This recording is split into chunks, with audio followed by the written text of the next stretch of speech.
పరిహారం ఇవ్వడము లేదా వాళ్ళని పిలిపించి కౌన్సిలింగ్ చేయడము ప్రాంతాల వారిగా మీటింగ్లు పెట్టడము మీటింగ్లు పెట్టిన తర్వాత మీరన్న కౌన్సిలింగ్లు మీరన్న మీటింగ్లు మీరన్న మీటింగ్లు మీరన్న కౌన్సిలింగ్లు ప్రస్తుతానికి ప్రభుత్వం చేస్తుంది ఒక మాట ఒక క్వశ్చన్ అడుగుతాం గాంధీ గారు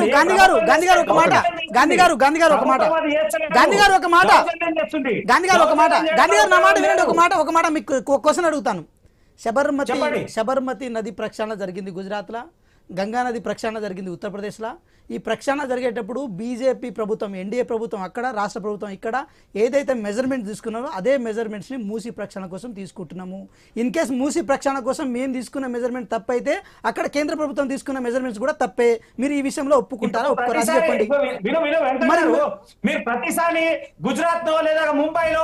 జరిగింది సార్ శబర్మతి నది ప్రక్షాళన జరిగింది గంగా నది ప్రక్షాళన జరిగింది ఆ బేస్ మీద ఇక్కడ చేస్తున్నాము అక్కడ చేయడం తప్పైతే ఇక్కడ చేయడం తప్పే మరి అక్కడ పారామీటర్స్ ఇక్కడ తీసుకున్నాము అది తప్పైతే ఇది కూడా తప్పైతుంది మేము ఒక అడుగుతా ఉంటే చిత్తశుద్ధి ఉన్న మీరు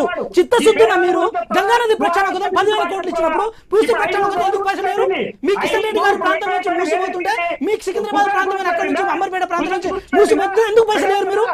ఏదో మాట్లాడేసి ఏదో బట్టకాసి మీద మీ ఈటల ఆంధ్ర ప్రెస్ మీట్ పెట్టి సరిపోతుందా మరి ఎందుకు పైసలు లేరు మీరు పైసలు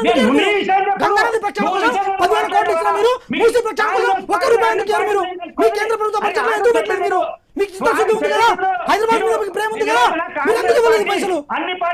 మీరే చెప్పండి కదా 15,000 ఇళ్ళు మాత్రం కేటాయించారని చెప్పి ఆవాస్ యోజన కింద మీరు కేటాయించండి ఆవాస్ యోజన ప్రధానమంత్రి కేంద్ర ఆవాస్ యోజన కింద మీరు ఒక 20,000 ఇళ్ళు కేటాయించండి మీరు అప్పుడు మీ చిత్తశుద్ధి నిరూపించుకోండి మాట్లాడితే అయిపోతుందా గంగలో మాట్లాడితే అయిపోతుందా గంగా నది ప్రక్షాళన కోసం మీరు పైసలు కేటాయించినప్పుడు మూసీ నది ఒక నిమిషం సమాధానం చెప్పండి కృష్ణార్జున గారు